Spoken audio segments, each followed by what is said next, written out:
Amazon took a beating today. Every tech company that's reporting earnings is getting beat down. Can I say, we have no idea what's happening, right? In this market, I would never claim to predict, especially the way large caps move. But if this holds at all, I sold at the absolute perfect time.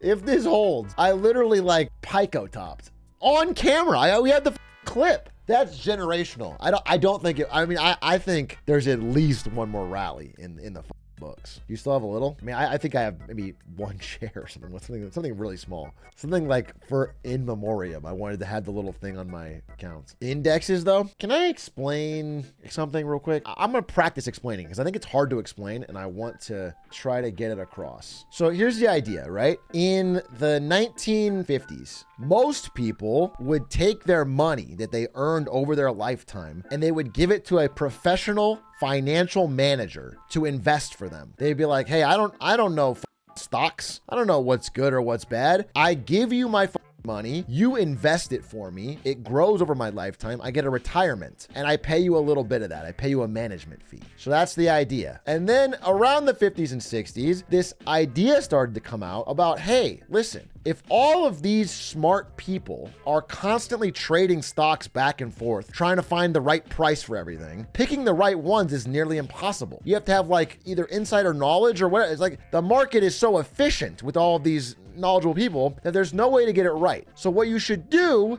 is buy an ETF, exchange traded fund, where you just get a little piece of every stock. And that way, all of their hard work combined works for you. You are getting everything at mostly the right price because of the efficient market hypothesis, and it's going to go up over time. You don't have to be right on any one trade. And it's really smart. This is a really smart idea. And it's also true because you don't have to pay management fees. Now, all those managers are like, let's say this, at this time, ETFs are 1% of the market, and managers, human managers, are 99% of all stocks traded. And so this is a true theory. And over the next following decades, people start to realize more and more, hey, this stuff works. Like just buying a little bit, buying the S&P 500 and getting a piece of 500 stocks is more efficient than getting a human to pick stocks for me, who they can be more often wrong, and they cost me money in management fees. That's the idea, okay? I just want you to understand. However, by 2024, the amount of people using ETFs for their retirement savings is half of America, okay? And essentially, I believe of all stocks traded, it's over 40%, something like that. Something like 42% of all stocks traded are through passive vehicles. This is where most of daily money is. So when you get to this point where so many people are using passive, it starts to distort the original thesis here, because when this idea was created, they never thought that this would move markets.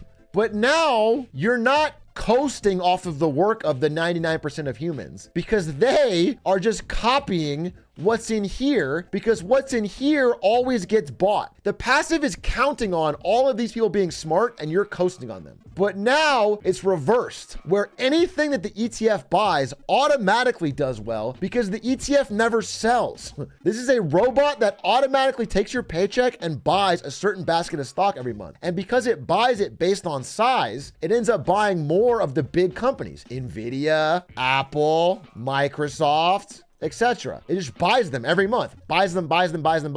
And so now these people have realized, in order to be a good human manager, I need to buy whatever the ETF is buying, whatever the passive flows are going. And so they just follow these flows. And so you end up with a market that is very, very distorted to the upside. You end up with a market where everybody is owning 3 stocks. I mean, these 3 stocks make up never before seen amount of America and not the world's retirement portfolios. I guess what I'm trying to tell you, like, this is an extremely recent phenomenon that people are even discovering this. Very recent academic research, very recent discussion. Nothing is set in stone. I'm just telling you, people are waking up to the fact that all of the theories that were talked about when ETFs were a small percent of the market have changed because everybody is relying on someone else to do the work. But now the managers are the human managers are not doing the work either. Nobody's actually like checking, is this stock worth, based on its future cash flows, what its price is. Nobody's checking. Everybody is relying on something else and just following the momentum and the flows. It's scary. Now, the takeaway from the smartest people that I've read on this is actually that the only way this really turns against us, because no matter what, like every time there's like a scare in the markets recently, we've seen, oh, things shake down, and then you buy the dip and then it comes out okay. Do you understand? Every single time in the past decade, there's been anything wrong, everyone goes, oh my God, this is it. This is the big one. And then you buy the dip and it comes back out.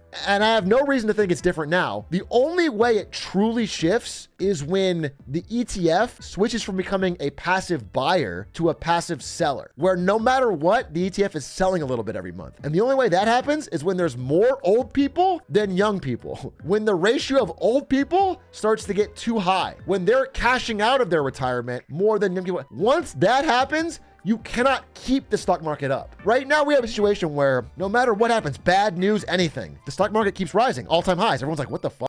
The economy's bad. Why is it keep hitting all-time highs? And it's because no matter what, I mean, unless unemployment rises, which I think is happening, but as long as people have jobs, they just put it in the 401k, it buys the market no matter what, and things passively go up. But if we become net sellers, once demographics get bad, then you really could see just consistent daily, monthly, yearly outflows where the market cannot seem to catch a bid. Again, this is all new, and I'm not saying this is all as guaranteed fact or anything. I'm just telling you that, like, I know for a fact that extremely intelligent people are worried about this, have been talking about it recently. There's studies published recently. I've been reading a lot about it. It's fascinating, and I think it is real. I think it's the best thing to explain the way the market has behaved the way it has in the past 5-6 years, you know? Again, I'm not fully explaining this the way I'd like to in like a presentation, but I just want to get across this is something I have been thinking a lot about lately. I think it's interesting. Now, you should also understand that, like, especially in America, 92% of all stocks are owned by the top 10% of wealth. Stock prices falling actually only affects a few people in terms of their actual wealth and assets. But the problem is we have such a financialized economy where, you know, the stock market doing poorly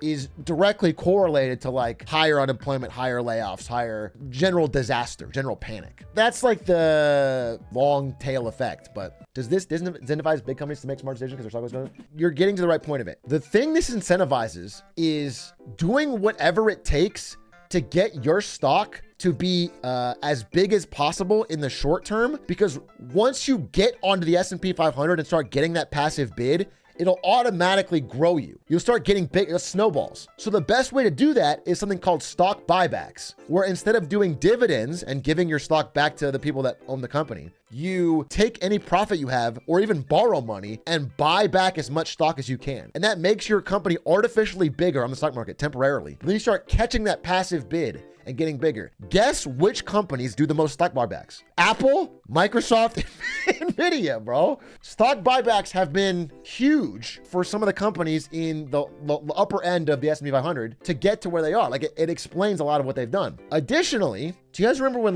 in 2021, there was like the SPAC boom? Special purpose acquisition vehicles. They were called SPACs. Companies that they wanted to get listed really quickly. It was things like FaZe Clan, things like Virgin Galactic. They were like trash companies, but there was a way for them to skip the normal listing process to become a publicly traded stock. Basically how it works is if you're a stock and you want to get listed on like the New York Stock Exchange, you have to go through a very serious vetting process where it like puts all of your financial information, everything you need to know to be listed on the thing. However, there was a thing called SPACs where they would make a company go through all of the effort of getting it listed. It takes many months. And then that company would just buy your company and then you would automatically be listed. You would skip all this process. So you'd start like an empty company. You'd have like an empty company called like Shellcore, and then you would buy FaZe and then change your name to FaZe. And so now FaZe gets listed on the stock exchange instantly. It's like a way to skip all of the due diligence. And the reason to do that was so that you could, first of all, it costs a lot of money to do this. So it would be a way to like skip the line and like just get straight to listed. And you could like, if you had any like buzz around your product or your idea or your name or your service, you could get it to retail investors really quickly. So they would start buying your stock and you could make a bunch of money basically milking them. That's the idea. So like if you're FaZe and you're like, hey, we're buzzy right now. Let's get public right now so everyone can buy our stock. We can dump it on the public and make a lot of money. Because like after 6 months and a lot of process, we're not going to have the buzz. That was the idea. What does SPAC stand for? Special Purpose Acquisition Corporation. It only exists to acquire something else and become that thing. That's what it means. Anyway, the reason I bring this up is it turns out I thought people were really stupid. And some of them are. People that bought phase stock are stupid, don't get me wrong. But it turns out more research has come out that most people didn't actually buy these stupid stocks. People aren't as dumb as I thought. People didn't buy Virgin Galactic as much as I thought, or phase as much as I thought. The only thing that bought them is the passive bid. Like, most SPACs made money by forcing it down mid, getting listed on the S&P 500 and or like some exchange, and then everybody's retirement funds bought a little bit of it passively because they're forced to. They have to. Again, every ETF has to buy things that are part of it. It's a robot. It doesn't think. It doesn't check to see, oh, is this a good idea or a bad one? It just buys a little bit of everything. So the only goal was to get it listed. And once you get it listed, everybody in the country's paycheck buys at least a little bit of it. A lot is coming out that that is what happened. And the second they changed the rules to where SPACs can't do that, like SPACs can't be part of an ETF listing within a certain amount of time, the SPACs have gone. There's no more SPACs. We haven't seen a SPAC happen in years. And it's not all the explanations that people said for why they don't happen anymore didn't make sense to me. This tracks. This makes sense. So I know I'm getting a little too deep in the weeds. I try not to do that generally, but I usually need more days to refine this. This is something I've been thinking about recently, so I'm a little bit fresh on it, but it's wild how much the passive bid has distorted markets because everybody's relying on somebody else to do the work. And again, the work is figuring out whether a stock is actually worth the price it's being sold for. Like, Apple's a great company, don't get me wrong. Is it worth $3 trillion? We don't know because there's a robot that will buy it no matter what with everybody's paycheck every month with billions of dollars. And then all of the smart people in Wall Street, smart people that are supposed to like figure out whether it's worth that much, just copy the passive bid because it's working. Nobody's like, hey, is this worth it? Is this worth it? Is it worth it? That's the problem we find ourselves in, is we're all just going along with the flow and things are just going up and up and up and up regardless of news, regardless of anything. Sorry, I got in the weeds, but I want to talk about that. That was interesting. So you're saying punt your money on GameStop. Yep, that's what I'm saying. You got it. The balance got to tip eventually. Again, no right answer here, but the idea is the way the balance tips is when, because again, here's the cycle, right? When you're young, you get a job, hopefully. Hopefully. When you're young, you get a job and you start contributing to your 401k. So a little bit of your paycheck every month starts going in to buy the market, okay? And then that goes when you're 20s, 30s, 40s, 50s, 60s, etc. Then when you're old, 60s, 70s, 80s, you retire and you start taking money out of it. So all that money that built up in the market, you start selling some of the stock and getting the money back so you can live your life. And it works fine as long as we have a lot of young people and few old people. The market just colossally going up. The problem is once that demographic switches and we get the bubble of old people and they start selling in a large amount, then suddenly these stocks that are seeming so high flying, that seems to be always going up no matter what, will suddenly seem to be always going down no matter what. It'll seem like they're always being sold. That's the idea. You're saying I just gotta thug it out for real. Yeah, that's what I'm saying. I'm saying you just gotta thug it out for real. I'm not saying to short the entire market. If anything, I'm saying my guess is that there's a really good chance even this dip right now is just a dip and it goes back up, because unless unemployment rises, which it is. It's tough to say because so much of this is driven by employment and people's 401ks. Again, there's no right answer here. I'm not saying I've mathed it all out. I'm just saying, like, there's clearly something wrong, something rotten. Where should we invest our retirement then? Please, please, please. I want to say this very clearly. No matter what I say on stream, the solid advice is to buy an ETF and hold. This is what everybody will tell you in your life, and I'm not going to be the person that gets you to sell. I'm not. Just please. No matter what I say on stream, that's the safe way to do it. Just do it, okay? Please don't not change your mind on that. I own ETFs myself. I want you to know that. I'm just telling you what the latest and greatest interesting research is that shows that may be problematic. Because the reason I'm telling you this is because at the end of the day, we also don't know how the government can change the rules as it's done in the past for a million different things that you thought the government could never do.